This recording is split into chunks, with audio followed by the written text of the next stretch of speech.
الله توبة نصوحا عسى ربكم أن يكفر عنكم سيئاتكم ويدخلكم جنات تجري من تحتها الأنهار يوم لا يخزي الله النبي والذين آمنوا معه نورهم يسعى بين أيديهم وبأيمانهم يقولون ربنا أتمم لنا نورنا واغفر لنا إنك على كل شيء قدير. وقال عز وجل كما ورد في سورة النور وتوبوا إلى الله جميعا أيها المؤمنون لعلكم تفلحون. وقال جل وعلا كما ورد في سورة الزمر قل يا عبادي الذين أسرفوا على أنفسهم لا تقنطوا من رحمة الله إن الله يغفر الذنوب جميعا صدق الله العظيم. رب اشرح لي صدري ويسر لي أمري واحلل عقدة من لساني يفقهوا قولي. اللهم ربنا ألهمنا رشدنا واعذنا من شرور أنفسنا. اللهم أرنا الحق حقا وارزقنا اتباعه وأرنا الباطل باطلا وارزقنا اجتنابه. اللهم وفقنا أن نتوب إليك توبة نصوحا آمین یا رب العالمین. آپ میں سے بہت سے حضرات کے علم میں ہوگا اخباری اطلاع کی بنیاد پر کہ میری آج کی گفتگو کا موضوع ہے توبہ کی عظمت اور اس کی تاثیر. اس کا پس منظر یہ ہے کہ پچھلے کئی مہینوں سے میری تقریر جو ہے وہ جو اس وقت عالمگیر حالات ہیں اور جو امت کو خطرات درپیش ہیں اور اس کے ضمن میں جو پیشین گوئیاں احادیث نبویہ میں موجود ہیں، جو میں کم سے کم یوں سمجھیے کہ 25 برس سے بیان کرتا آ رہا ہوں، لیکن اب وہ چشم سر کے سامنے آ رہی ہیں. پہلے وہ صرف یہ کہ انسان کو علمی اعتبار سے معلوم تھی، اب وہ صورتحال آنکھوں کے سامنے ہے. تو اس پر چونکہ گفتگو ہوتی رہی، لیکن ہر مرتبہ گفتگو کا اختتام اس پر ہوا کہ اس کا علاج کیا ہے، بچنے کا راستہ کون سا ہے. تو عام طور پر ایک لفظ پر توبہ، البتہ اس میں انفرادی توبہ، اجتماعی توبہ. انفرادی توبہ سے انسان اپنے گناہوں کی سزا سے بچ جاتا ہے. آخرت میں اللہ تعالیٰ اسے اپنے عفو و درگزر کا، اپنی رحمت کا، اپنے فضل کا مستحق قرار دے دیتا ہے. لیکن دنیا میں قوم کی حالت نہیں بدلتی جب تک اجتماعی توبہ نہ ہو. اس اجتماعی توبہ کے ضمن میں مختصراً تو میں نے کچھ باتیں عرض کی ہیں، لیکن پھر بھی چونکہ ہر مرتبہ گفتگو کے اختتام پر یہ بات آتی تھی اور وقت ختم ہو رہا ہوتا تھا، لہذا اس کے بارے میں تفصیل سے گفتگو نہیں ہو سکتی. تو آج میں نے طے کیا کہ جو حالات ہیں وہ تو اب سامنے آ رہے ہیں. جو سلسلہ شروع ہو گیا ہے عراق میں، جس کے بارے میں شیرون صاحب یہ کہہ چکے ہیں کہ ان قریب عراق پر ہمارا قبضہ ہوگا، یعنی امریکہ کا نہیں، اسرائیل کا قبضہ ہوگا. اور یہ بات بھی اب سامنے آ چکی ہے کہ مڈل ایسٹ کا پورا نقشہ بدل دینے کا پروگرام ہے. یہ جو مڈل ایسٹ کے ممالک ہیں یہ کب وجود میں آئے تھے؟ پچھلی صدی، 20ویں صدی میں جو پہلی جنگ عظیم ہوئی، اس سے پہلے یہ پورا علاقہ سلطنت عثمانیہ میں تھا، خلافت عثمانیہ کے تحت. پورا شمالی افریقہ، پورا یہ مغربی ایشیا، حجاز سمیت سارا معاملہ ایک سلطنت، ایک ملک، خلافت کے تحت. پہلی جنگ عظیم کے بعد پھر حصے بکھرے کیے انہوں نے، جیسے کہ مال غنیمت کو بیٹھ کر بعد میں تقسیم کیا جاتا ہے کہ اس عالم عرب کے جو ہیں اب ٹکڑے ٹکڑے کر دو اور انہیں باہم تقسیم کر دو. مصر، عراق یہ برطانیہ، شام الجزائر یہ فرانس کا، لیبیا اطالویوں کا، آگے ہسپانویوں کا. یہ سارے ٹکڑے جو ہوئے تھے اور ملک بنے تھے یہ تو اس وقت کی بندر بانٹ تھی.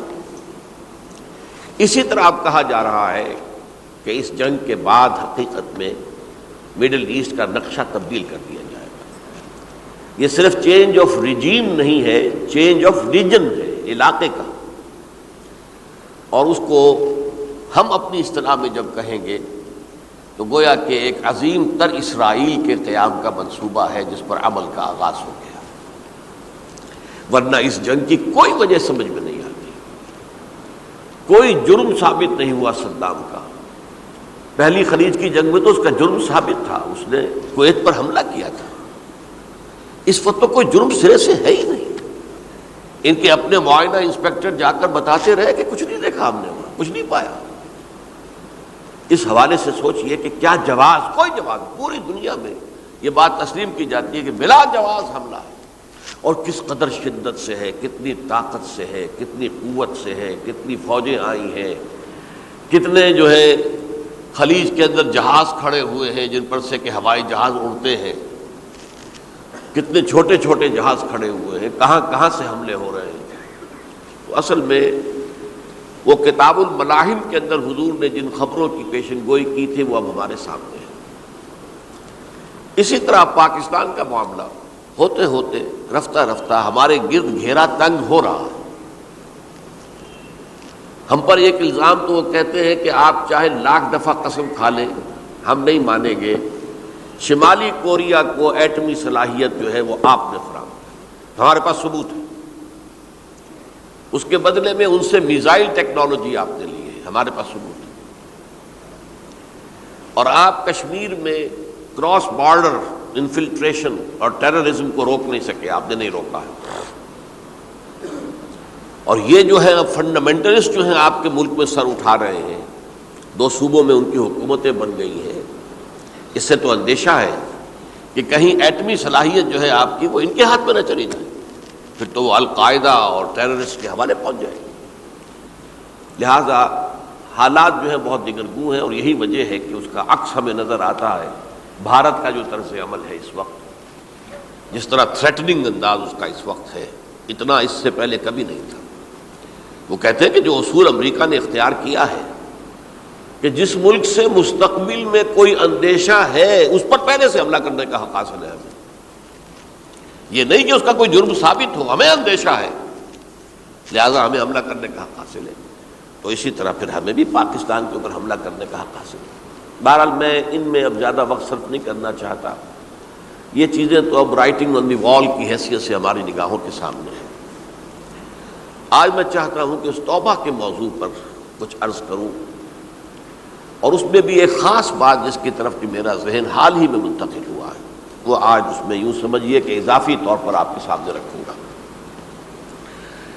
دیکھیے توبہ کے بارے میں قرآن مجید میں بے شمار آیات ہیں، اور توبہ جو ہے ہماری دینی تعلیمات کا ایک اہم ستون ہے. میں نے ابھی صرف 3 مقامات سے آیات آپ کو سنائی ہے. یا ایھا الذین آمنوا توبوا الی اللہ توبۃ نصوحا، اہل ایمان اللہ کی جناب میں توبہ کرو خلوص کے ساتھ، اخلاص کے ساتھ. توبۃ النصوح، زبانی کلامی نہیں، توبہ کی تسبیح نہیں، بالفعل توبہ.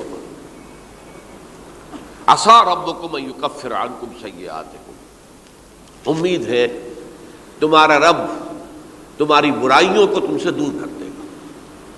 یہ توبہ کی تاثیر ہے. اگر آپ کے اخلاق اور کردار میں کوئی غلط شے شامل تھی، اللہ تعالیٰ آپ کے کردار کے دامن کو دھو دے گا.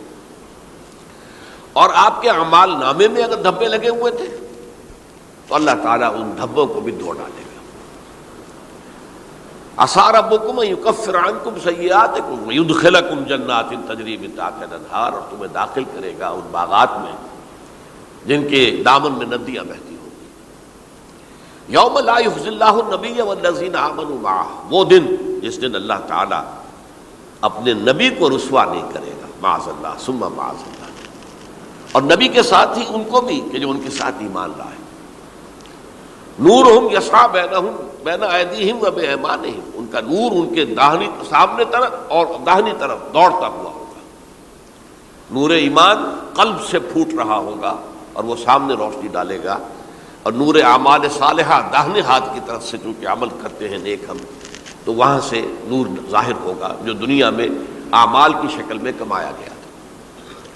اور اس وقت یہ اہل ایمان کہتے ہوں گے یقولون ربنا اتمم لنا نورنا واغفر لنا، اے اللہ ہمارے نور کو کامل فرما دے. اس کا پس منظر یہ ہے کہ ظاہر بات ہے کہ ایمان کے درجات بھی بے شمار ہیں. کہاں ابو بکر صدیق کا ایمان، کہاں ایک عام صحابی کا ایمان، کہاں ہم جیسے غیر صحابہ عام مسلمانوں کا ایمان، کہ نسبت خاک رابع عالم پاک، اسی نسبت سے اس نور کی انٹینسٹی ہوگی. حضور نے فرمایا کچھ لوگوں کا نور تو اتنا ہوگا کہ وہ مدینے سے صنعاء تک اس کی روشنی پہنچ رہی ہوگی، یمن کے دارالحکومت تک. اور کچھ لوگوں کا نور اتنا ہوگا کہ صرف ان کے قدموں کے آگے روشنی ہو جائے گی، جیسے ٹارچ ہوتی ہے آپ کے ہاتھ میں. تو ظاہر بات ہے کہ اگر آپ کو رات کے وقت جنگل سے گزرنا ہو اور پگڈنڈی ہو کوئی اور اندھیری شب ہو، تو آپ کے لیے وہ ٹارچ بھی کس قدر بڑی غنیمت ہے کہ آدمی دیکھ لیتا ہے کہ سامنے سانپ ہے، کیا ہے، گڑھا ہے، کھائی ہے، کیا ہے. تو اس روز وہ جن کو وہ ٹارچ نصیب ہو گئی وہ بھی بہت خوش قسمت، بہت خوش قسمت، بہت خوش قسمت ہوں گے. لیکن ان کا کیا کہنا جن کا نور مدینے سے صنعاء تک پہنچ رہا ہو. تو جن کے نور کی یہ انٹینسٹی کم ہوگی وہ اللہ سے دعا کرتے ہوں گے ربنا اتمم لنا نورنا، پروردگار ہمارے نور کو بھی کامل کر دے. تو نے اپنے ان بندوں پر کتنا فضل کیا ہے، کتنا بڑا نور ان کو عطا کیا. اتمم لنا نورنا، ہمارا نور بھی اس کا اتمام فرما دے، تکمیل کر دے. واغفر لنا، اور یہ کیسے ہوگا؟ ایسے ہوگا کہ ہمارے گناہوں کی پردہ پوشی کر دے. گناہوں کی پردہ پوشی ہوگی تو پھر اس نور کی انٹینسٹی میں اضافہ ہو جائے. واغفر لنا انک علی کل شیء قدیر، یقیناً تو ہر شے پر قادر ہے. پھر میں نے آپ کو آیت سنائی سورہ نور کی، یہ آیت نمبر 31 بڑی طویل آیت ہے، اس کا آخری ٹکڑا ہے وَتُوبُوا إِلَى اللَّهِ جَمِيعًا أَيُّهَا الْمُؤْمِنُونَ لَعَلَّكُمْ تُفْلِحُونَ، اے ایمان والو اللہ کی جناب میں سب مل جل کر توبہ کرو تاکہ تم فلاح پاؤ. یہ گویا کہ اجتماعی توبہ کا جو میں نے آپ کے سامنے اصطلاح بیان کی ہے، یہ اس کا نقشہ ہے. اور ایک اور آیت جو میں نے آپ کو سنائی سورہ زمر کی آیت نمبر 53. بعض لوگوں پر کچھ مایوسی طاری ہو جاتی ہے، ہم اتنے عرصے سے گناہ کرتے چلے آ رہے ہیں، کیسے معافی ہوگی، کیسے ممکن ہے، کیسے چھٹکارا ملے گا. ایسے لوگوں کے لیے ان کے اطمینان کے لیے، ان کی دلجوئی کے لیے، ان کی تسلی کے لیے یہ آیت عظیم ترین آیات میں سے قرآن مجید کی. قل یا عبادی الذین اسرفوا علی انفسہم، اے نبی کہہ دیجئے اے میرے وہ بندو جنہوں نے اپنی جانوں پر ظلم کیا ہے، ظلم ڈھایا ہے، زیادتی کی ہے. تم اگر گناہ کرتے رہے ہو تو اپنی جان پر ظلم کیا ہے، میرا تو کچھ نہیں بگاڑا. اللہ تو غنی ہے، اس کی تو سلطنت میں کوئی کمی نہیں آتی. ایک حدیث قدسی میں الفاظ آئے ہیں میرے بندو اگر تم سب کے سب اولکم و آخرکم و انسکم و جنکم، تمام انس و جن اور اولین سے لے کر آخرین تک کسی بدترین انسان جیسے فاسق و فاجر ہو جائیں، سب ابلیس بن جائیں، تب بھی میری سلطنت میں کوئی کمی نہیں ہوگی. اور اگر تم سب کے سب اولین و آخرین اور انس اور جن سب مل کر جو متقی ترین انسان ہو سکتا ہے ویسے بن جاؤ، ابو بکر صدیق بن جاؤ، تب بھی میری سلطنت میں کوئی اضافہ نہیں ہوگا. تو اللہ تعالیٰ کا تو کچھ بگڑتا نہیں ہے. انسان گناہ کرتا ہے تو اپنا نقصان کرتا ہے. قل یا عبادی الذین اسرفوا علی انفسہم، کہہ دیجئے اے نبی اے میرے وہ بندو جنہوں نے اپنی جانوں پر ظلم کیا ہے، ستم کیا ہے، ظلم ڈھایا ہے، لا تقنطوا من رحمت اللہ. میں آج بعض حدیثیں اس موضوع پر آپ کو سناؤں گا، عجیب چشم کشا حدیثیں ہیں. میں نے چونکہ اس موضوع پر گفتگو کرنی تھی تو میں نے کچھ اس مرتبہ احادیث کا تفحص کیا، تو واقعہ یہ ہے کہ بعض احادیث پڑھ کر خود میری جو ہے میرے علم میں اضافہ ہوا، ادھر میری توجہ آج تک نہیں گئی تھی۔ لا تقنطوا من رحمت اللہ، اللہ کی رحمت سے مایوس مت ہو۔ ان اللہ یغفر الذنوب جميعا، اللہ تعالیٰ تمام کے تمام گناہ معاف کر دے۔ اللہ تعالیٰ کی قدرت ہے، اللہ کا اختیار ہے، اللہ کا فیصلہ ہے، لہذا مایوس نہ ہو، اصلاح کرو۔ احادیث تو میں بعد میں آپ کو سناؤں گا، اس سے پہلے اس کا فلسفہ سمجھ لیجئے اصل میں کیا ہے۔ دیکھیے، ایک ہے طبیعی اعمال، فزیکل، ان کا ہم دنیا میں اصول یہ دیکھتے ہیں کہ اس کے نتائج لازمی ہوتے ہیں اور ان سے چھٹکارا نہیں مل سکتا۔ آپ نے سنکھیا کھایا ہے تو مریں گے، چائے کھانے کے بعد آپ نے خودکشی کا ارادہ کیا، سنکھیا کھا لیا، اب چاہے آپ پر ندامت ہو، پشیمانی ہو، پریشانی ہو، توبہ کرے، آپ کو بچنے کا کوئی سوال نہیں، مرنا ہی مرنا۔ اتنا یہ کہ اللہ تعالیٰ جو ہے اپنی معجزانہ کسی قدرت سے اس عمل کا جو طبعی نتیجہ ہے اس کو نکلنے سے روک دے۔ آگ کی فطرت ہے کہ وہ جلاتی ہے، اللہ کے حکم کے تحت حضرت ابراہیم کو اس نے نہیں جلایا، یا نار کونی بردن وسلام علی ابراہیم۔ لیکن یہ ہمیشہ نہیں ہوتا، یہ تو ایک دفعہ ہو گیا بس۔ اللہ جب چاہے اب بھی کر سکتا ہے، لیکن یہ روز روز نہیں ہوتا۔ روز روز جو بھی فزیکل لاز ہیں وہ چل رہے ہیں، اگر وہ نہ چلے تو کوئی سائنس پاسبل ہی نہ ہو، کوئی ٹیکنالوجی ممکن ہی نہ ہو۔ یہ تو ان فزیکل کیمیکل لاز جو ہیں ان کا دوام ہے کہ جس کی وجہ سے یہ ساری سائنس اور ٹیکنالوجی اب کہاں سے کہاں پہنچ رہی ہے کہ عروج آدم خاکی سے انجم سہمے جاتے ہیں کہ یہ ٹوٹا ہوا تارا کہیں مہی کا عامل نہ بن جائے۔ تو یہ توبہ جو ہے فزیکل اعمال میں مفید نہیں ہے، چاہے آپ پر یہ احساس میں کیا کر بیٹھا، کیا میں نے کیا، کیوں میں نے کھا لیا یہ سنکھیا، وہ تو اب اثر کرے گا۔ جو اخلاقی اعمال ہے ان کا قانون یہ نہیں ہے۔ اخلاقی اعمال کے نتائج ختم ہو جاتے ہیں توبہ کے ساتھ۔ یہ ایک بہت بڑا قانون ہے، بہت بڑا قانون۔ ایسا نہیں ہے کہ کسی گناہ سے انسان کی فطرت میں کوئی ایسی مستقل کجی واقع ہو جائے کہ جس کی اصلاح کی کوئی صورت ہی نہ ہو، یہ نہیں ہے۔ بڑے سے بڑے گناہ، بڑے سے بڑے گناہ توبہ کرو، خلوص دل سے کرو، جو اس کے اصول ہیں، جو اس کے قواعد ہیں، جو اس کے ضوابط ہیں، جو اس کی شرائط ہیں، ان کو پورا کرو۔ تو بڑے سے بڑے اعمال، برے سے برے اعمال، میں حدیثیں آج آپ کو سناؤں گا، حیران کو، کیونکہ عام طور پر یہی ہوتا ہے کہ مواعظ میں چونکہ لوگوں کو اصلاح کی ترغیب دلانی ہوتی ہے تو وہ جو انذار کا پہلو ہے اسے زیادہ نمایاں کیا جاتا ہے۔ اللہ کی طرف سے شدید ذو انتقام، اللہ انتقام دینے والا ہے، اللہ سزا دینے والا ہے۔ لیکن یہ دوسرا پہلو جو ہے وہ بھی اپنی جگہ پر بہت اہمیت کا حامل ہے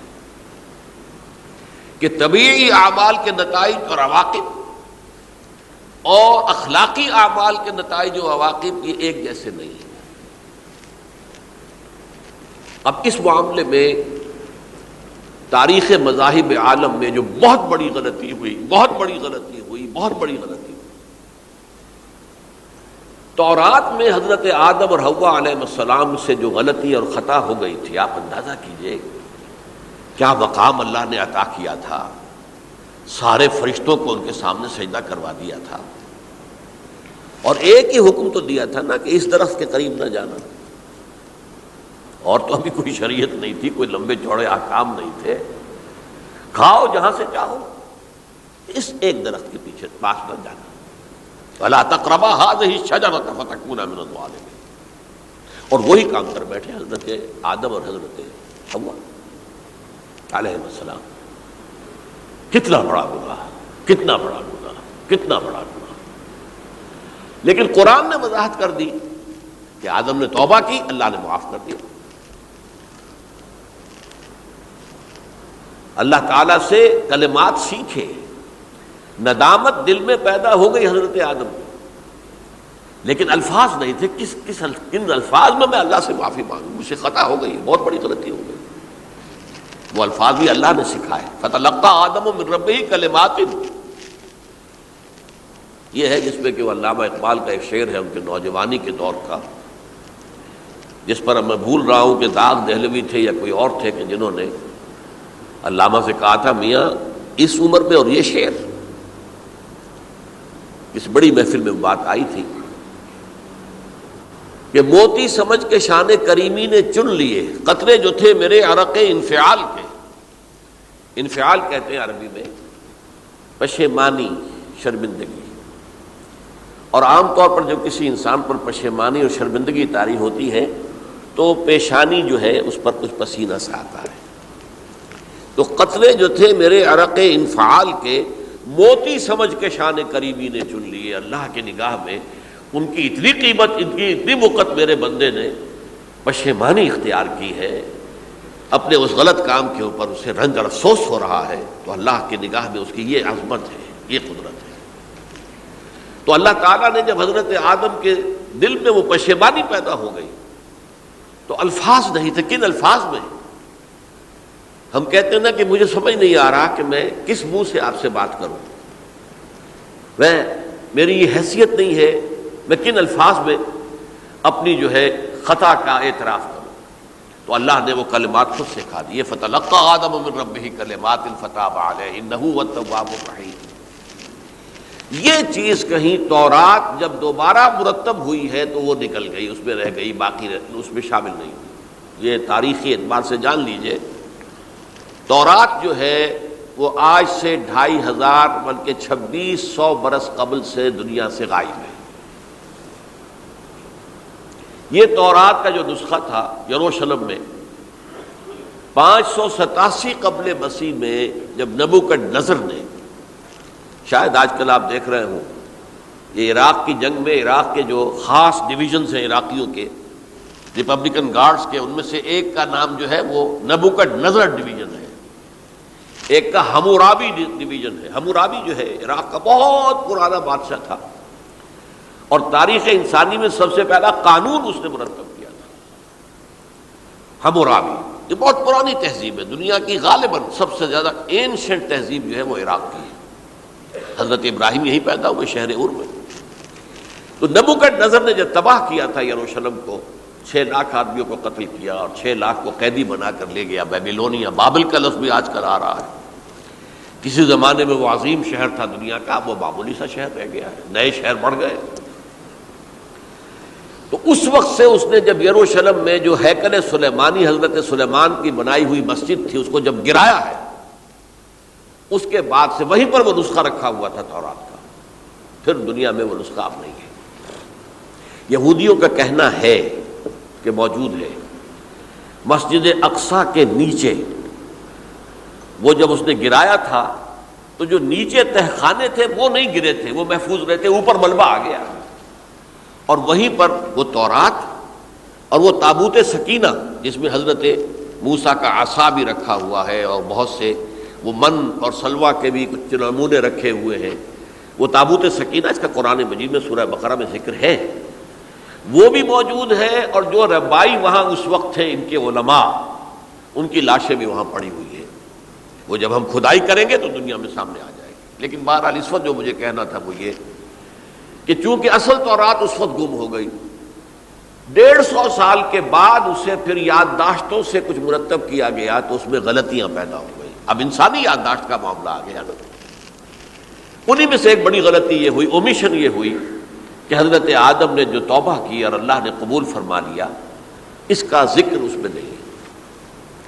اس سے نتیجہ عیسائیوں نے کیا اختیار کیا کہ وہ اوریجنل سن کہتے ہیں اسے، وہ جو ابتدائی گناہ تھا عظیم جو ہمارے جد امجد آدم سے سرزد ہوا تھا، اس گناہ کا اثر جو بھی بچہ نسل آدم میں پیدا ہوتا ہے وہ لے کر آتا ہے۔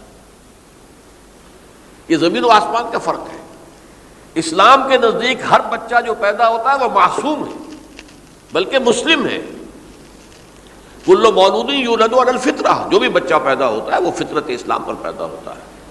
فَأَبَوَاهُ يُهَوِّدَانِهِ أَوْ يُمَجِّسَانِهِ أَوْ يُنَصِّرَانِهِ، یہ تو والدین ہیں اس کے جو اسے مجوسی یا عیسائی یا یہودی بنا لیتے ہیں، ورنہ وہ تو مسلمان ہوتا ہے، فطرت کی کلین سلیٹ لے کر آتا ہے۔ عیسائیت کہتی ہے ہر انسان جو پیدا ہوتا ہے بنیادی طور پر گناہگار ہے، اپنے جد امجد کے گناہ کا بوجھ لے کر آ رہا ہے۔ اب اس کا علاج انہوں نے پھر کیا تجویز کیا، یہ ہے کہ ایک غلطی پر دوسری غلطی اور دوسری پر تیسری غلطی، خشت اول چون حد معمار کج تاثریہ بھی رود دیوار کج۔ اب اللہ نے جب دیکھا اب تو ہر بندہ جو ہے آدم کی اولاد کا بنیادی طور پر پیدائشی طور پر گناہگار ہے، تو اب کیا کیا جائے؟ تو اللہ نے اپنا اکلوتا بیٹا، صلبی بیٹا مسیح یسوع اسے زمین پر بھیجا۔ یہ الفاظ میرے ہیں کہ اسے قربانی کا بکرا بنا کر اور ان سب کی طرف سے قبول کر لیا، گناہگاروں کی طرف سے، کہ ان کے گناہ کا کفارہ ہو جائے گا جو عیسیٰ کو مان لے۔ یہ عقیدہ ہے عیسائیت کا۔ جڑ کیا ہے کہ گناہ ہو گیا تو گناہ کا اثر تو رہے گا۔ قرآن یہ کہتا نہیں، اللہ دھو دیتا ہے، تمہاری سیرت و کردار کے اوپر بھی جو داغ ہیں دھل جائیں گے، اور تمہارے نامہ اعمال میں جو دھبے ہیں وہ بھی دھل جائیں گے۔ توبہ کرو، توبوا الی اللہ توبۃ نصوحا، کرو وہ توبہ کے جو بالکل خلوص دل کے ساتھ ہو۔ اب میں ذرا آپ کو کچھ احادیث سنانا چاہتا ہوں۔ ایک طرح کا یہ تبشیر کا پہلو ہے آج ہماری گفتگو میں کہ جو نمایاں ہوگا۔ یہ بعض احادیث تو چھوٹی چھوٹی ہیں اور یہ بہت مرتبہ میری گفتگو میں آ چکی ہیں، صرف اس وقت حوالہ دے کر گزر جاؤں گا۔ یہ ترمذی اور ابن ماجہ میں حضرت انس ابن مالک رضی اللہ تعالی عنہ سے روایت ہے، حضور نے فرمایا کل بنی آدم خطاؤون وخیر الخطائین التوابون، تمام بنی آدم خطا کار ہیں، خطا کار بھی نہیں، بہت خطا کار ہیں، بہت خطا کار ہیں، لیکن ان خطا کاروں میں بہتر لوگ وہ ہیں کہ جو خوب توبہ کرتے ہیں۔ غلطی ہو گئی توبہ کر لو۔ اور ایک اور حدیث میں آپ کو بتاؤں گا کہ یہ نہیں ہے کہ پھر کبھی وہ غلطی نہ ہو، اس وقت آپ یہ لگا لیں اپنے اوپر یہ کام میں نے نہیں کرنا، اور ایک دفعہ وہ کام چھوڑ دیں تو توبہ ہو گئی۔ پھر اگر کچھ عرصے کے بعد پھر کہیں آپ جذبات کی رو میں بہہ گئے، پھر کہیں کوئی برے اثرات جو ہے وہ پڑے، پھر غلطی، کوئی بات نہیں، پھر توبہ کرو، پھر ہو گیا پھر توبہ کرو۔ تواب اسی لیے کہا بار بار بار بار بار بار توبہ کرنے والے۔ تو کل بنی آدم خطاؤون وخیر الخطائین التوابون۔ دوسری حدیث یہ بھی ابن ماجہ اور بہقی میں ہے، حضرت عبداللہ ابن مسعود رضی اللہ تعالی عنہ، التائب من الذنب کمن لا ذنب له، گناہ سے توبہ کرنے والا ایسے ہے جیسے اس نے کبھی گناہ کیا ہی نہیں۔ دھل جاتی ہے، تختی دھل گئی، بچے نے تختی لکھی تھی اس کو دھو دیا، ختم ہو گئی۔ ایک حدیث تو پڑھ کر میں بھی چونکا، یہ اصل میں اسلوب ہے بیان کا، بتانے کے لیے کہ تمہارے دلوں کے اندر مایوسی کا غلبہ نہ ہو جائے۔ مایوس اصل میں جو ہے مایوسی یہ ابلیسیت ہے، نوٹ کر لیجئے اس کو۔ مایوسی ابلیسیت کی کا عکس ہے۔ مبلس کہتے کسے؟ جو مایوس ہو گیا۔ ابلیس سب سے بڑھ کر مایوس جو ہے وہ ابلیس ہے، اسے معلوم میرا چھٹکارا تو نہیں ہے، لہذا میں جتنوں کو اپنے ساتھ لے کر جہنم میں جھونک دوں یہی میری کمائی ہے، میں نے تو بچنا نہیں۔ تو ابلیس کہتی ہے اس کو جو انتہائی مایوس، مبلس، جو رحمت خدا بندی سے مایوس ہو چکا۔ اب اس کو دور کرنے کے لیے حدیث سنیے، اور یہ حدیث مسلم شریف کی ہے، صحیحین کے اندر، حضرت ابو ہریرہ سے۔ حضور فرماتے ہیں والذی نفسی بیدہ، قسم ہے اس ذات کی جس کے ہاتھ میں میری جان ہے، لو لم تذنبوا، اگر تم لوگ گناہ نہ کرتے، لذهب اللہ بکم، تو اللہ تعالیٰ تمہیں لے جاتا کہیں اور، ولجاء بقوم یذنبون، اور پھر کسی ایسی مخلوق کو پیدا کرتا ہے جو گناہ کرتے، فیستغفروا اللہ، اور پھر وہ اللہ سے استغفار کرتے اور توبہ کرتے فَيَغْفِرُ لَهُمْ، اور اللہ تعالیٰ انہیں معاف کر دیتا۔ تو میں نے عرض کیا کہ یہ بعض چیزیں ہوتی ہیں کہ جن کا واقع سے کوئی تعلق نہیں ہوتا، لیکن ایک زور بیان کے لیے، ایک بات کو ایمفیسائز کرنے کے لیے، جیسے قرآن مجید میں آتا ہے، اے نبی کہہ دو ان کان للرحمن ولد فانا اول العابدین، اگر اللہ کا کوئی بیٹا ہو تو میں سب سے پہلے میں اس کو پوجوں گا۔ جب میں اللہ کو پوجتا ہوں تو اللہ کا اگر کوئی بیٹا ہوتا تو کیا میں اسے نہ پوچھتا؟ لیکن نہیں ہے۔ اب یہ نہیں ہے، نفی کے لیے زور دیا کہ اگر اللہ کا کوئی بیٹا ہوتا، لو کان للرحمن ولد فانا اول العابدین۔ اسی طرح یہ ہے کہ اگر انسان گناہ نہ کرتے اور گناہ کے بعد توبہ کر کے اللہ تعالیٰ کی شان غفاری کا ظہور نہ ہوتا، یعنی یہ بھی ایک عجیب فلسفے کی بات ہے، اللہ نے یہ کائنات کیوں پیدا کی؟ قرآن مجید میں اس کو براہ راست ایڈریس نہیں کیا گیا اس مسئلے کو، میرے علم کی حد تک۔ ہو سکتا ہے کہیں بہت خفی انداز میں ہو اور ابھی تک میری نگاہ سے بھی جو ہے وہ چھپا رہ گیا، ہو سکتا ہے قرآن مجید کے غامض نکات ایسے ہو سکتے ہیں۔ کوئی شخص، میں تو کہتا ہوں کہ اگر کوئی شخص کہتا ہے، میرے بارے میں ایک عالم دین نے کہہ دیا تھا کہ اسے قرآن پر بڑا عبور حاصل ہے، تو میں نے انہیں پیغام پہنچایا، جن صاحب نے مجھے ان کا یہ جملہ سنایا تھا کہ آپ نے قرآن کی توہین کی ہے، قرآن پر عبور کسی انسان کو نہیں ہو سکتا۔ عبور کا مفہوم کیا ہے؟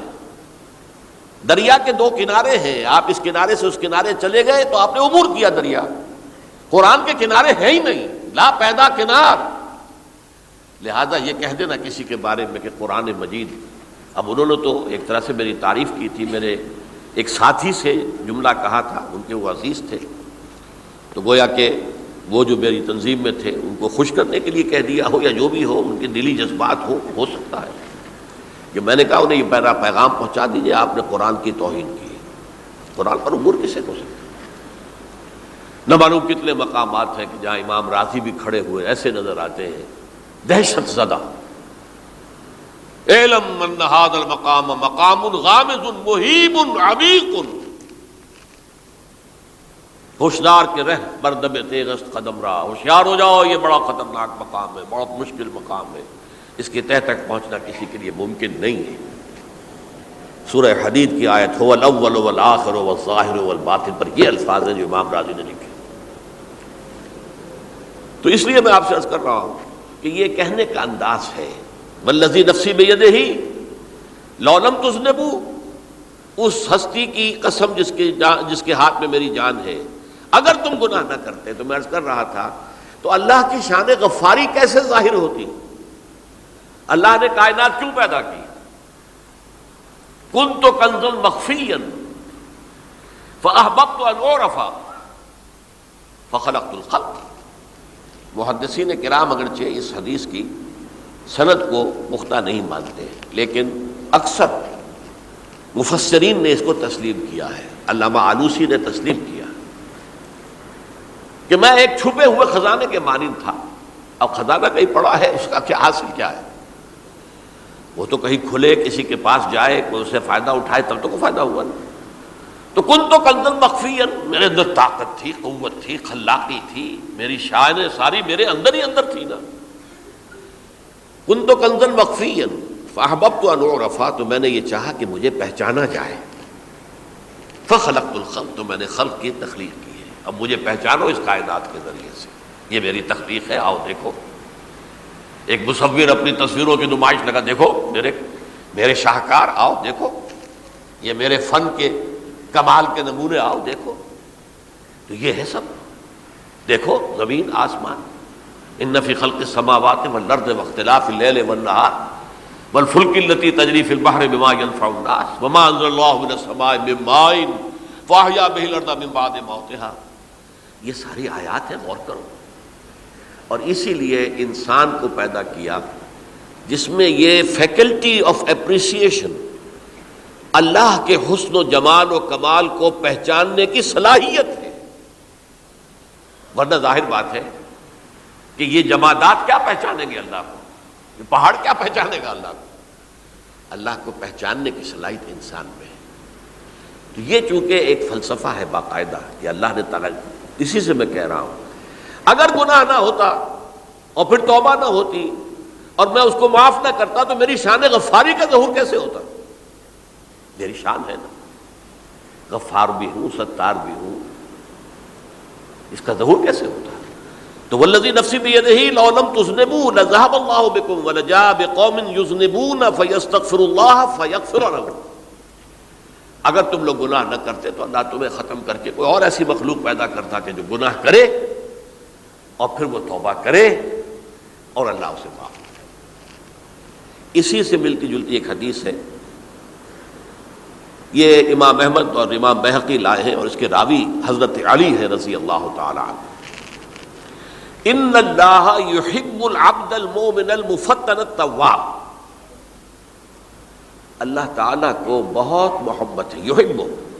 اب دیکھیے ایک طرف وہ آیات ذہن میں لائیے، اللہ تعالیٰ کن سے محبت کرتا ہے؟ واللہ یحب المحسنین.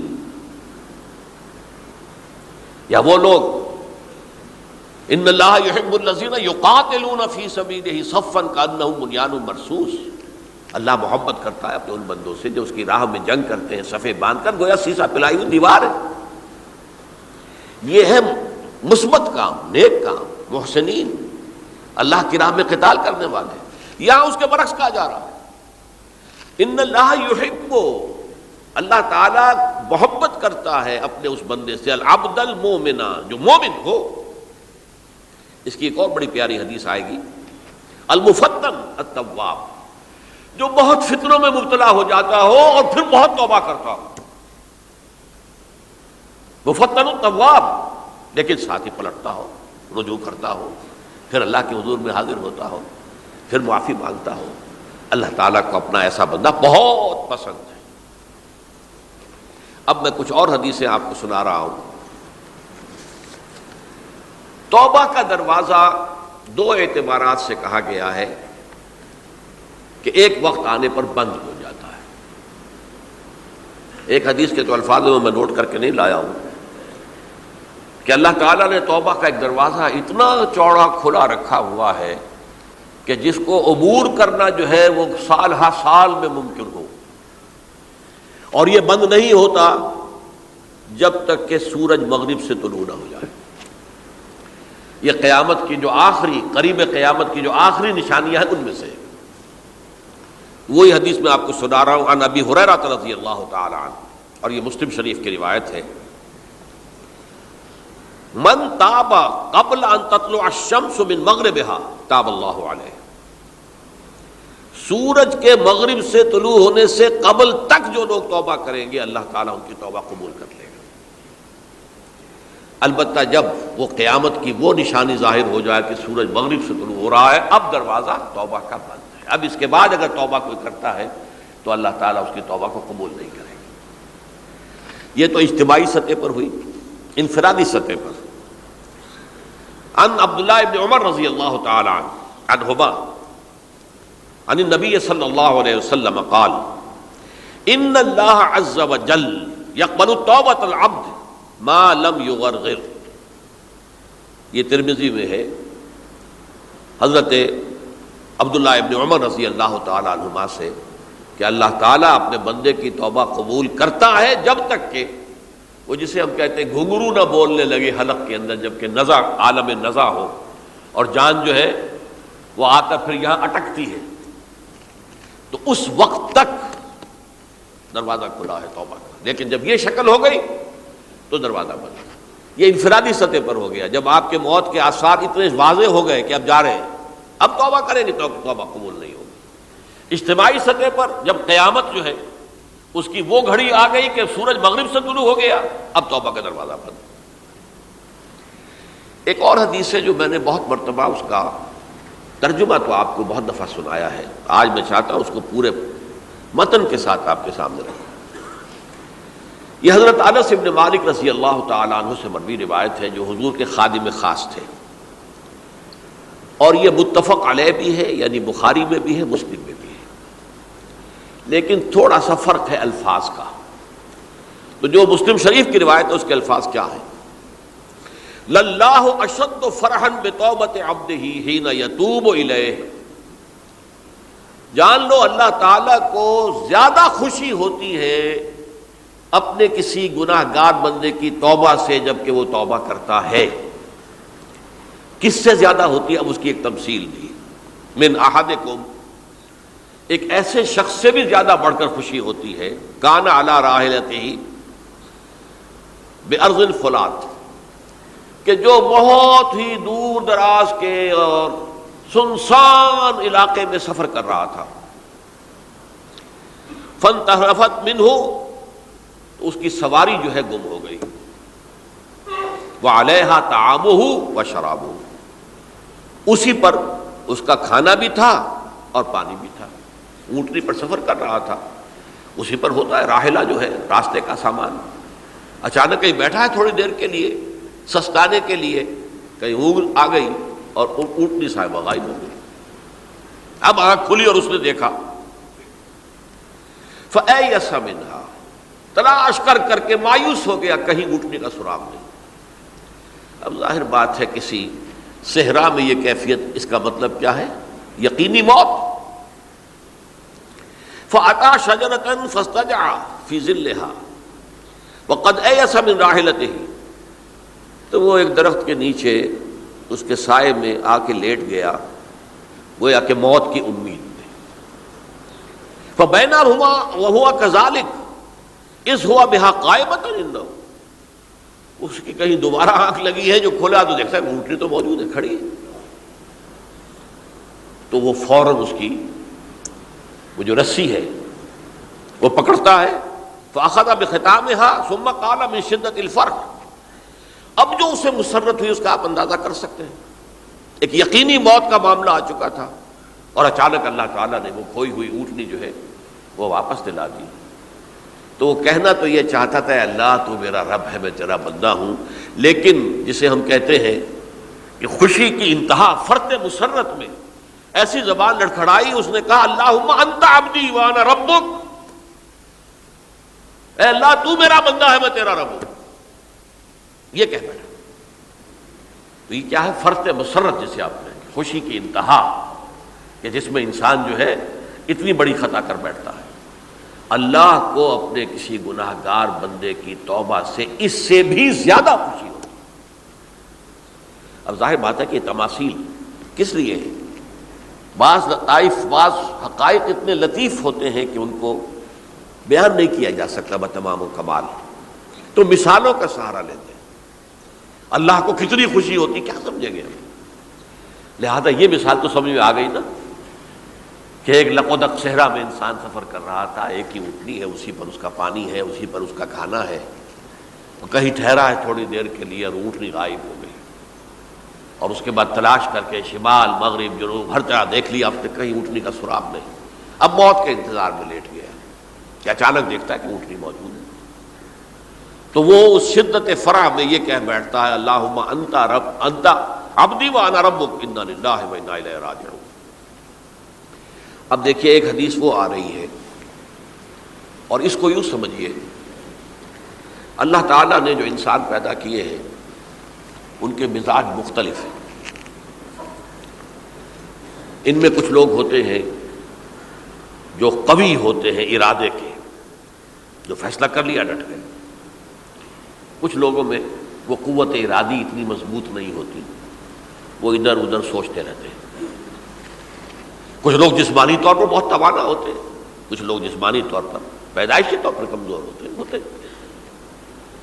تو اگر کوئی قوت ارادی کمزور رکھنے والا شخص ہے، وہ بھی تو اللہ کی تخلیق ہے، اللہ کا بندہ ہے، خطاؤں کا ظہور ہو جاتا ہے، توبہ کرتا ہے، پھر کچھ عرصے کے بعد پھر خطا کا ظہور ہو جاتا ہے، پھر توبہ کرتا ہے، تو ہم تو یہ سمجھیں گے کہ ایک حد کے بعد پھر اس کی توبہ قبول نہیں ہونی چاہیے۔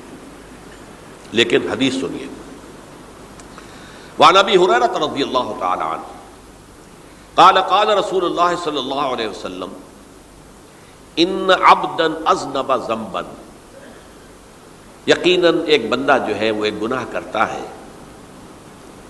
فقال، پھر وہ کہتا ہے رب اے میرے پروردگار اذنبت فاغفر لی، مجھ سے گناہ ہو گیا ہے، مجھے معاف فرما دے۔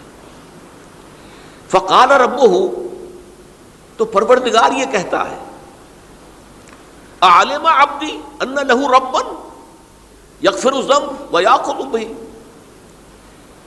میرا یہ بندہ یہ جانتا ہے کہ اس کا ایک رب ہے جو گناہ معاف بھی کر سکتا ہے اور سزا دے بھی سکتا ہے۔ کیا معنی ہوئے؟ گناہ اس نے کیا ہے لیکن جانتا ہے اللہ کو کہ وہ معاف بھی فرما سکتا ہے، تبھی تو وہ اللہ سے معافی کی درخواست کر رہا ہے۔ اس کے اس جاننے کی بنیاد پر، اس کے اس علم کی بنیاد پر، اس کے اس ایمان کی بنیاد پر فرمایا غفرت لعبدی، میں نے اپنے بندے کو معاف کر دیا۔ ثم مکث ما شاء اللہ، پھر وقت گزرا جتنا کہ اللہ نے چاہا۔ ثم اذنب ذنبا، پھر اس سے گناہ ہو گیا۔ فقال رب اذنبت ذنبا فاغفر، پھر کہتا ہے پروردگار مجھ سے گناہ ہو گیا، پھر مجھے معاف فرما دے۔ فقال ربہ، اللہ فرماتا ہے علم عبدی ان لہ ربا یغفر الذنب ویأخذ بہ، میرا بندہ ہے نا جو جانتا ہے کہ اس کا ایک رب ہے، ایمان باللہ اس کے اندر ہے، تبھی تو پکار رہا ہے، اور یہ بھی جانتا ہے کہ وہ گناہ معاف بھی کر سکتا ہے اور چاہے تو پکڑ بھی سکتا ہے، سزا بھی دے سکتا ہے۔ تو فرمایا، اللہ تعالیٰ فرماتے ہیں میں نے فرمایا کہ میں نے معاف کر دیا۔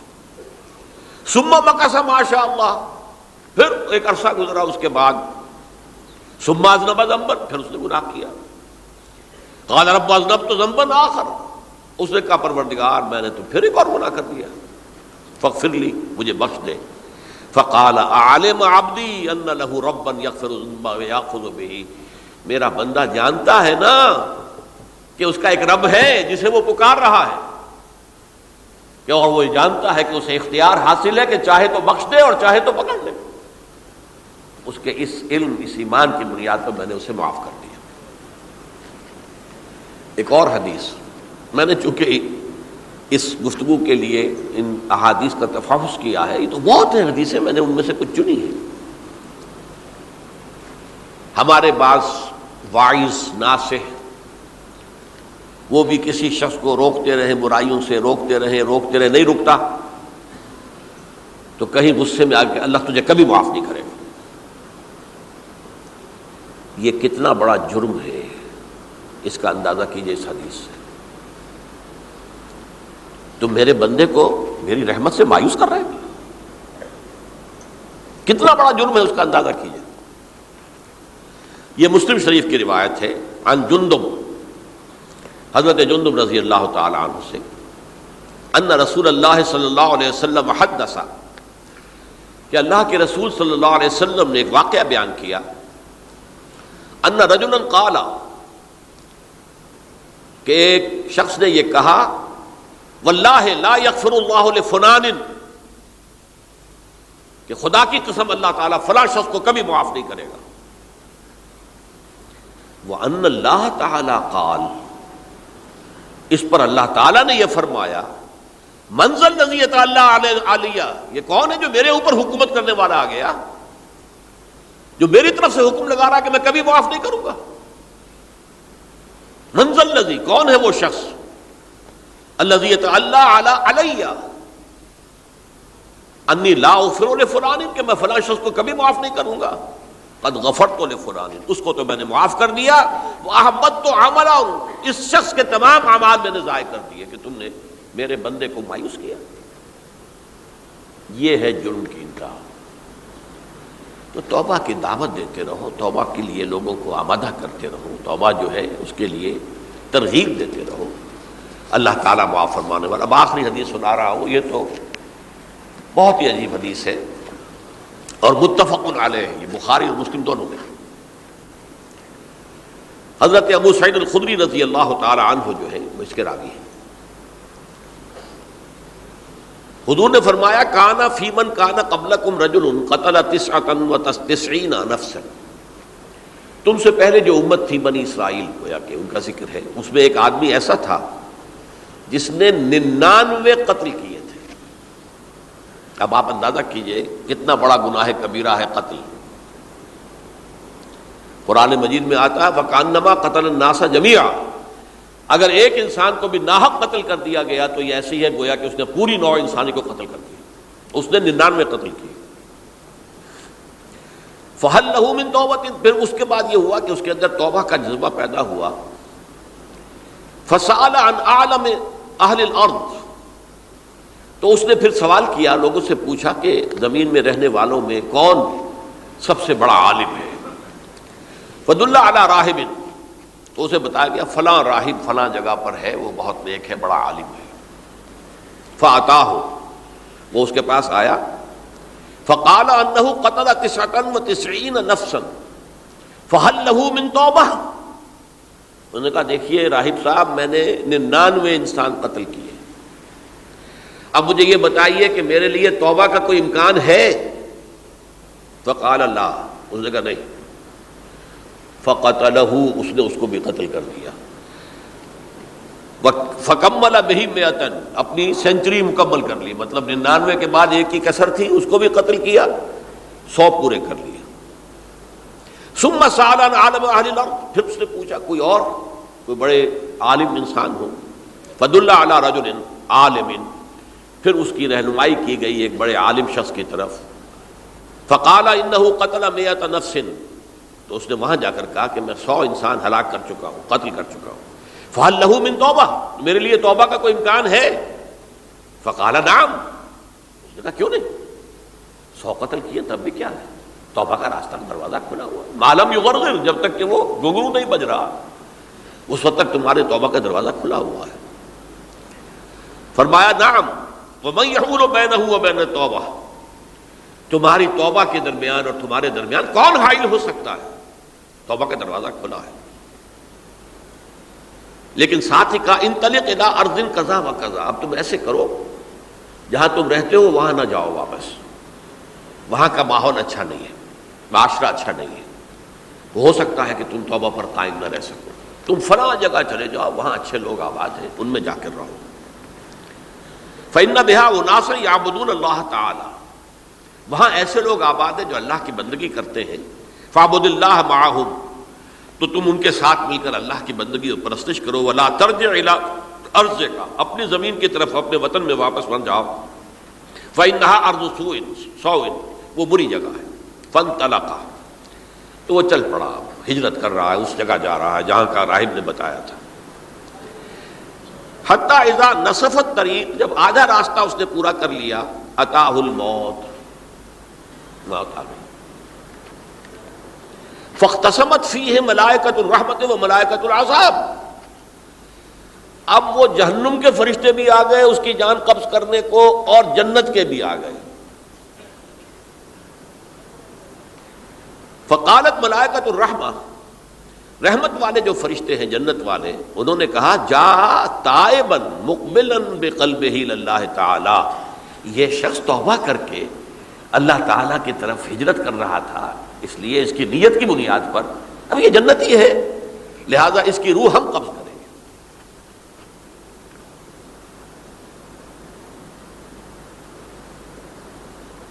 وقالت الملائکۃ العذاب، اور وہ جو عذاب والے فرشتے ہیں وہ کہیں گے انہ لم یعمل خیرا قط، اس نے توبہ کے بعد کوئی نیک عمل تو کیا ہی نہیں، تو کس بنیاد پر اس کو تم جنت میں لے جاؤ گے، اس کو تو دوزخ میں جانا چاہیے. فاتاہ ملک فی صورت آدمی، تو ان کے پاس اللہ نے ایک اور فرشتے کو بھیج دیا آدمی انسانی شکل کے اندر. فجعلوہ بینہم، تو ان فرشتوں نے کہا بھائی ہمارا فیصلہ کرا دو، اس کی روح ہم لینا چاہتے ہیں یا ہم لینا چاہتے ہیں. انہیں حکم بنا لیا. فقال قیسوا ما بین الارضین فإلی ایتہما کان اقرب، کہ تم فاصلہ ناپ لو جہاں سے وہ چلا ہے اور جہاں جا رہا تھا اور یہاں اس کی موت ہو رہی ہے، تو کون سا فاصلہ زیادہ ہے. جب ناپا گیا، بلکہ ایک حدیث میں آتا ہے کہ اس پر اللہ نے زمین کو جو ہے حکم دے دیا، ایک طرف والی زمین تو سکڑ جا، دوسری والی جو ہے تو پھیل جا، تاکہ وہ جو جدھر جو جا رہا تھا وہ زیادہ قریب ہو جائے بنسبت اس کے کہ جہاں سے وہ چلا تھا. تو اس فیصلے پر پھر جو فرشتے تھے جو کہ رحمت کے فرشتے تھے وہ اس بندے کو لے گئے جنت کے اندر۔ یہ ہے توبہ کی عظمت اور اس کی تاثیر۔ اب آئیے اجتماعی توبہ کا طریقہ کار جو میں نے بہرحال بیان کیا ہے۔ پہلے افراد توبہ کریں اور صحیح توبہ کریں۔ صحیح توبہ کیا ہے؟ ہماری زندگیوں میں کوئی حرام شے ہے فوراً نکال باہر کریں ہماری معاشرت میں، اور اس معاشرے میں رہتے ہوئے جو قانون ہے جس کے ہم پابند ہیں۔ ہم کسی زانی کو رجم نہیں کر سکتے، ناممکن ہے، یہ تو قانون ہی بنے گا تب ہوگا نا۔ ہم کسی چور کا ہاتھ نہیں کاٹ سکتے، تو قانون بنے گا تو ہوگا۔ تو ہم جن چیزوں پر عمل نہیں کر سکتے قانوناً، ان کے علاوہ باقی پوری شریعت جس پر عمل کیا جا سکتا اس پر عمل پیرا ہو جائے۔ سود میں بند نہیں کر سکتا، بینکوں کو میں آگ نہیں لگا سکتا، اور بینکوں کو آگ لگا دیں گے تبھی سود تو ختم نہیں ہوگا، لیکن یہ تو کر سکتا ہوں نا کہ براہ راست سود میں ملوث نہ ہوں، سود پر قرضہ لے کر اپنا کاروبار نہ چمکاؤں نہ بڑھاؤں، سود پر قرضہ لے کر اپنے مکان نہ اونچا کروں، یہ تو کر سکتا ہوں۔ تو کم سے کم جو ڈائریکٹ کسی نے قانون نہیں بنایا کہ لازم ہے آپ پر کہ آپ سودی قرضہ لیں اور اپنی بلڈنگ عالی شان بنا لیں، کسی نے نہیں کی۔ یہ اگر کر رہے ہیں تو آپ مجرم ہیں۔ آپ کے معاشرے میں کوئی قانون نہیں بنا کہ پردہ ختم، برقع حرام، مصر یہ ترکی میں تو کر دیا گیا تھا برقع حرام، وہاں تو سر کو اوپر جو ہے ڈھانپنا جو ہے، سکارف لینا بھی ممنوع ہے، یہاں تو نہیں ہے۔ پھر یہاں جنہوں نے چھوڑا ہے مجرم خود ہے۔ یہاں تو اللہ کا شکر ہے کوئی ایسا مصطفیٰ کمال پیدا آج تک نہیں ہوا ہے کہ جس نے ان چیزوں کا حکم دیا۔ ہاں ترغیب ہے، ذرائع ابلاغ کے ذریعے سے، فحاشی ہے، عریانی ہے، لیکن چوز آپ خود کرتے ہیں، فیصلے کا اختیار آپ کا اپنا ہے۔ تو جن چیزوں کے اندر بھی گناہ سے بچنے کا امکان ہے اس کو عملاً ترک کیا جائے۔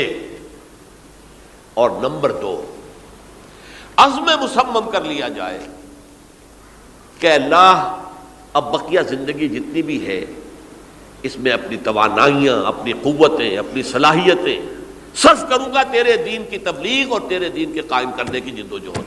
عزم مصمم۔ یہ لوگ اگر 14 کروڑ میں 14 لاکھ بھی ہو جائیں، بہرحال 2-4 کی توبہ کرنے سے ملک کی قسمت نہیں بدلتی۔ معتدل تعداد کے اندر جو ہے یہ لوگ اگر ایسے ہو جائیں اور پھر یہ کہ وہ مل کر اگر زور لگائیں تو واقعتاً اس ملک کے اندر شریعت اسلامی کا نفاذ ہو سکتا ہے، اللہ کا نظام قائم کیا جا سکتا ہے۔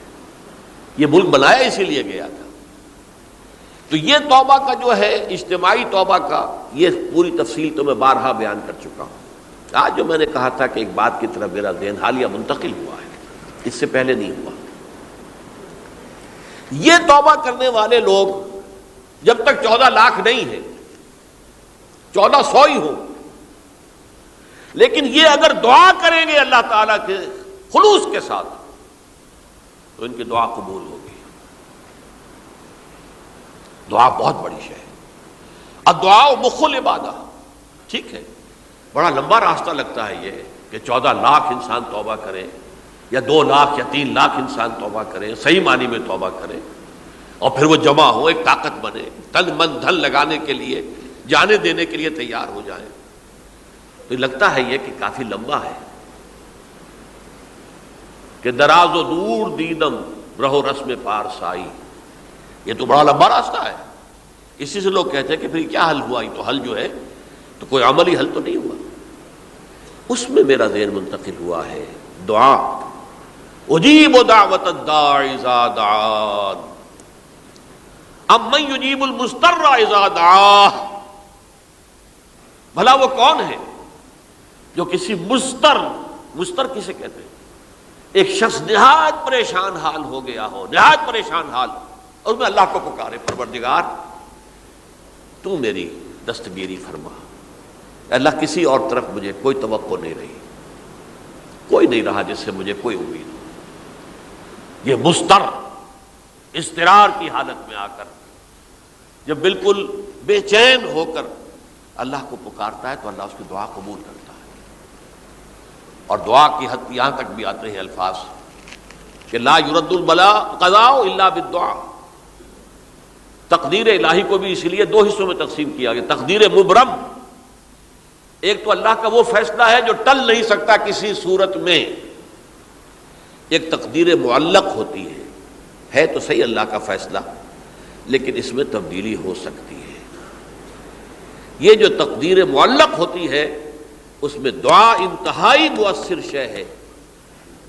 لا يرد البلاء الا لا يرد القضاء الا بالدعاء. قضا جو ہے وہ نہیں بدل سکتی سوائے دعا کے. اس دعا کی تو کم سے کم ہم منادی کریں، لیکن پہلے شرط وہی ہے، ورنہ وہ دعا نہیں ہے، ورنہ وہ توبہ نہیں ہے. توبہ صحیح ہو، حرام سے اپنے وجود کو، اپنے گھر کو پاک کریں، اس کے بغیر کچھ نہیں.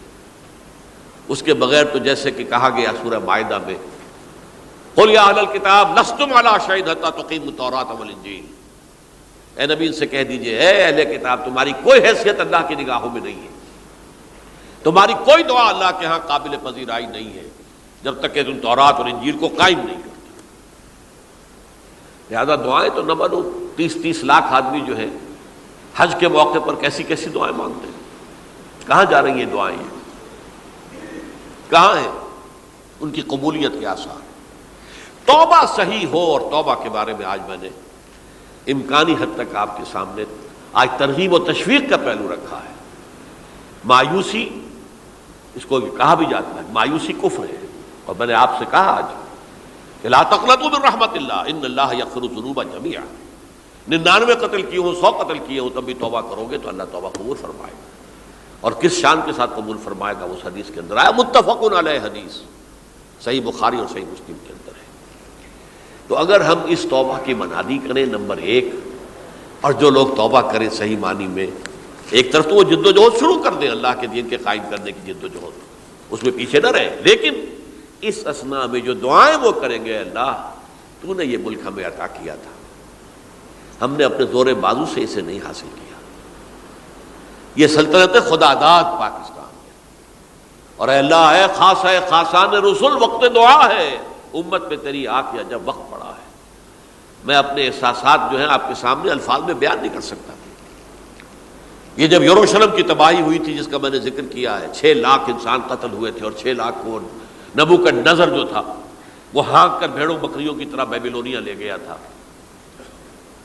اس سے پہلے کتنے ہی نبی اہل کتاب کے وہ کہتے رہے تھے کہ ہوش کرو توبہ کر لو. بلکہ ایک جگہ کے الفاظ یہ ہیں درخت کی جڑ پر کلہاڑا رکھا جا چکا ہے، اب بھی ہوش میں آ جاؤ. ہوش میں نہیں آئے. دنیا پرستی، جو بھی ان کے نفس پرستی جو بھی ان کے اوپر مسلط ہو چکی تھی، اس نے انہیں توبہ نہیں کرنے دی.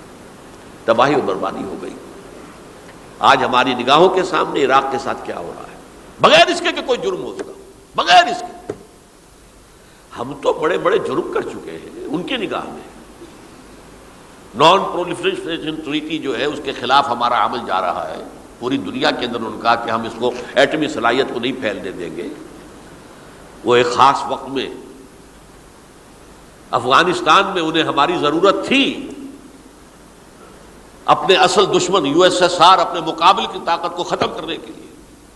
اس وقت انہوں نے اپنا منہ جو ہے پھیر لیا تھا، نہیں دیکھا تھا، اور ہمارے ہاں اللہ کی یہ رحمت آ گئی کہ ایٹمک صلاحیت بھی حاصل ہو گئی. اور پوری دنیا میں شاہ عبداللہ نے کہا تھا، پرنس عبداللہ نے، کہ یہ آپ کا نہیں ہے. یہ جو نواز شریف صاحب سے جب اس کا ہم نے دھماکہ کیا ہے، یہ بم آپ کا نہیں ہے، یہ پوری امت مسلمہ کا بم ہے.